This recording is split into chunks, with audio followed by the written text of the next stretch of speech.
स्वागत है आपका स्टूडेंट क्वेस्ट में। मैं बीके मौर्य प्रस्तुत हुआ हूँ एक नए वीडियो के साथ।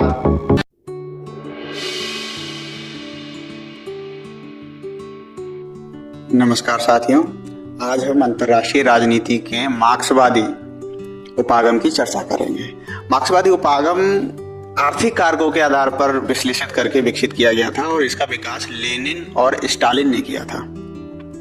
मार्क्सवादी उपागम में राज्य के स्थान पर वर्ग अर्थात क्लास को मूल इकाई माना जाता है, क्योंकि मार्क्सवाद में वर्ग संघर्ष मूल धारणा है। उनका कहना है एक पूंजीपति वर्ग है और एक सर्वहारा वर्ग है और इन्हीं के बीच का जो संघर्ष है वही राजनीति है, और इसीलिए ये वर्ग को ही मूल इकाई मानते हैं राजनीति में। तो वही चीज उन्होंने अंतर्राष्ट्रीय राजनीति में भी रखी है कि राज्य के स्थान पर वर्ग को ही स्थान दिया है। और उन्होंने अंतर्राष्ट्रीय स्तर पर ऐसे विश्व के निर्माण का ख्वाब देखा जिसमें समता हो, समानता हो, सभी एक समान हो और वह शोषण रहित हो। इसलिए जस्टिन रोजरबर्ग एक विचारक हैं, इन्होंने यथार्थवादी सिद्धांत को अनैतिक बताया और कहा यह अनैतिहासिक है। इनका मानना है कि उसमें आर्थिक प्रणाली की समझ नहीं है, और अंतर्राष्ट्रीय राजनीति को समझने के लिए अंतर्राष्ट्रीय आर्थिक प्रणाली की समझ बहुत आवश्यक है। क्योंकि अगर हम यथार्थवाद के जो मूल आधार हैं, दो मूल आधार हैं यथार्थवाद के, एक है अराजकता और दूसरा है संप्रभुता, अगर इनको हमें अच्छे से समझना है तो हमें अंतर्राष्ट्रीय आर्थिक प्रणाली की समझ होनी चाहिए। अंतर्राष्ट्रीय आर्थिक प्रणाली के साथ हमें सामाजिक संबंधों का भी ज्ञान प्राप्त हो जाता है। इस प्रकार इन्होंने यानी मार्क्सवादियों ने आर्थिक प्रणाली पर अधिक जोर दिया। मार्क्सवाद में समझने के लिए इसके कई सारे रूप भी हमें मिलते हैं, इनकी चर्चा हम आगे करेंगे।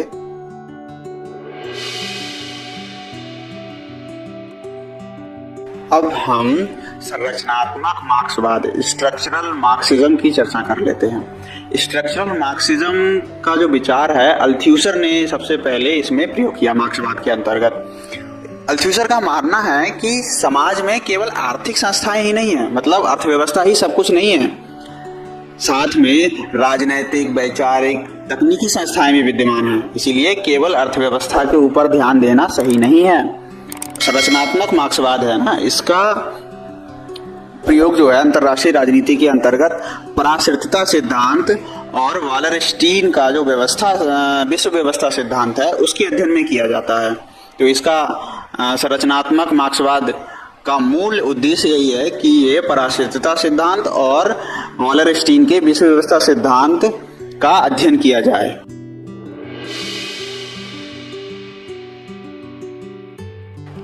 अब हम पराश्रितता के सिद्धांत पर चर्चा कर लेते हैं।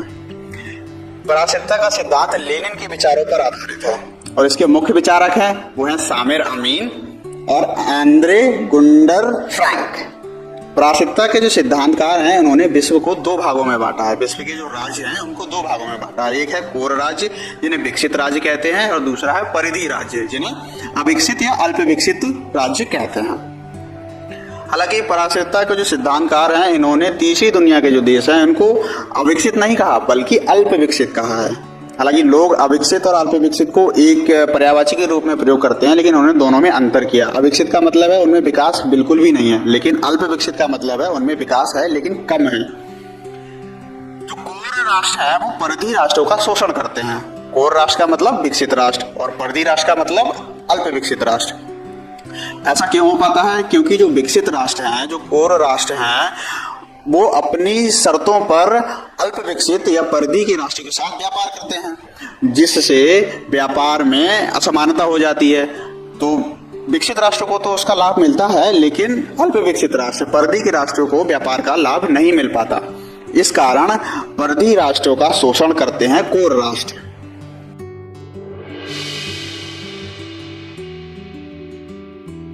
तो अब हम वालरस्टीन की विश्व व्यवस्था विश्लेषण की चर्चा करेंगे। वालरस्टीन यूएसए के समाजशास्त्री हैं। इनकी एक प्रसिद्ध बुक का नाम है द मॉडर्न वर्ल्ड सिस्टम, और जिसमें इन्होंने विश्व व्यवस्था को विश्व अर्थव्यवस्था की संज्ञा दी है।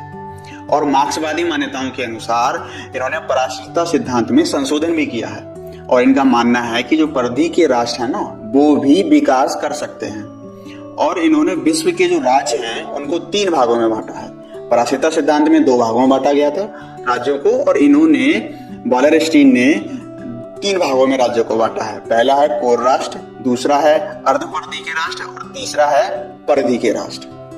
और इन तीनों में जो संबंध है वो शोषणकारी संबंध है। जैसे कोर राष्ट्र जो है वो अर्धपरिधि और परिधि दोनों राष्ट्रों का शोषण करते हैं, और जो अर्धपरिधि के राष्ट्र हैं वो परिधि के राष्ट्रों का शोषण करते हैं। इस प्रकार तीनों में शोषणकारी संबंध है।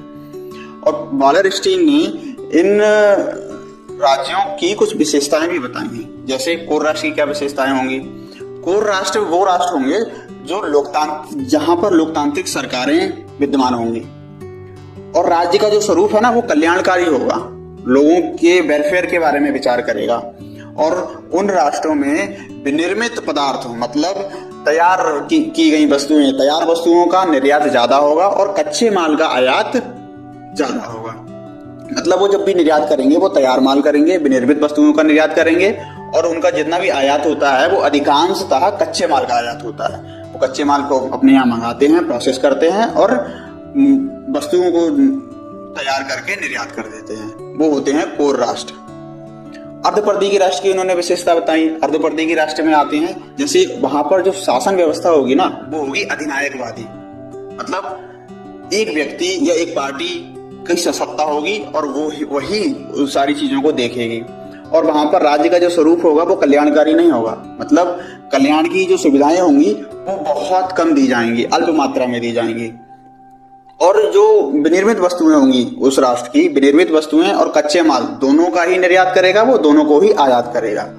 एक मध्यम तरह का राष्ट्र होगा वो, ना तो वो पूरी तरह से कच्चे माल को आयात करेगा, ना ही वो पूरी तरह से विनिर्मित वस्तुओं का निर्यात करेगा, वो दोनों का ही आयात करेगा और दोनों को ही निर्यात करेगा। अब तीसरा प्रकार जिन्होंने बताया था परिधि। परिधि के राष्ट्र ऐसे राष्ट्र होंगे जो गैर लोकतांत्रिक होंगे, वहां की शासन व्यवस्था गैर लोकतांत्रिक होगी, मिलिट्री शासन होगा या एकदम तानाशाह आ जाएगा, इस तरह की शासन व्यवस्था होगी। और राज कल्याणकारी योजनाएं तो बिल्कुल चलाएगा ही नहीं, लोगों के कल्याण की बात करेगा ही नहीं, कल्याण तो बिल्कुल ही नहीं होगा वहां पर। और ऐसे राष्ट्रों में कच्चे माल का निर्यात सबसे ज्यादा होता है और तैयार वस्तुओं का आयात सबसे ज्यादा होता है। मतलब उसका निर्यात जो होगा वो सब कच्चे माल का होगा और आयात जो भी होगा वो विनिर्मित वस्तुओं का होगा। इस प्रकार से इन्होंने 3 प्रकार वालरस्टीन ने बताए और तीनों में एक संबंध बताया, वो शोषणकारी संबंध बताया है। इस तरह से वालरस्टीन का यह व्यवस्था सिद्धांत है।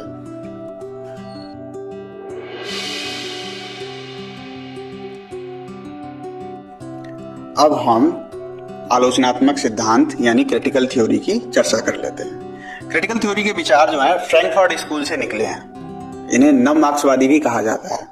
इसके प्रतिपादक हैं रॉबर्ट डब्ल्यू कॉक्स। इनकी प्रसिद्ध पुस्तक है जो कि 1981 में प्रकाशित हुई थी, social forces, states and worlds order beyond international relation theory. और दूसरे विचारक हैं एंड्रयू लिंक टेलर। इनकी प्रसिद्ध पुस्तक है जो कि 1996 में प्रकाशित हुई थी, the achievements of critical theory. ये आलोचनात्मक सिद्धांत के प्रमुख विचारक रहे हैं। आलोचनात्मक सिद्धांत में हुआ क्या कि मार्क्सवाद की जो परंपरागत मान्यता थी, जिसमें मार्क्सवाद को वैज्ञानिक और भौतिकवादी व्याख्या की गई थी, इन्होंने इसको नकार दिया और मार्क्सवाद की मानवतावादी एवं वैचारिक व्याख्या की। और इनका मानना था कि कोई भी सिद्धांत वस्तुनिष्ठ एवं तटस्थ नहीं होता, बल्कि विशेष उद्देश्य के लिए निर्मित होता है और वो उसी उद्देश्य के लिए काम करता है। इसीलिए मार्क्सवाद के जो विचार हैं वो परंपरागत विचार हैं कि नहीं, ये पूंजीवाद का विरोध करेगा और पर्टिकुलर तरीके से करेगा। हालांकि आलोचनात्मक जो सिद्धांत है इसमें भी पूंजीवाद का विरोध किया गया है, लेकिन इसमें विचारों को भी मान्यता दी गई है और मानवीय मूल्यों को भी मान्यता दी गई है।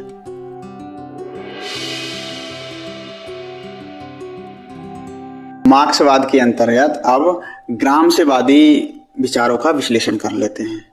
अंतरराष्ट्रीय राजनीति में इन विचारों का विश्लेषण भी रॉबर्ट डब्ल्यू कॉक्स ने किया।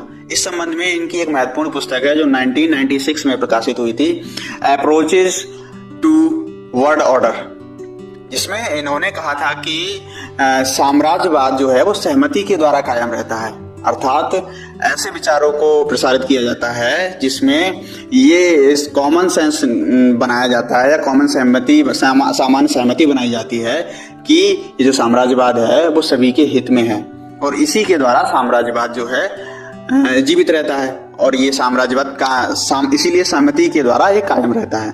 अंतर्राष्ट्रीय राजनीति में ग्रामस्की विश्लेषण के अंतर्गत वर्ग के स्थान पर मानवीय उत्थान पर बल दिया गया। इन्होंने वर्ग संघर्ष को विशेष ध्यान नहीं दिया बल्कि मानवीय उत्थान पर बल दिया। और इन्होंने क्या किया, इन्होंने आमूलवादी लोकतंत्र का समर्थन किया था। आमूलवादी लोकतंत्र मतलब ऐसा लोकतंत्र जो पूरी तरह से रेडिकल हो, रेडिकल लोकतंत्र की इन्होंने समर्थन किया था। और व्यक्ति की स्वतंत्रता पर अधिक बल दिया।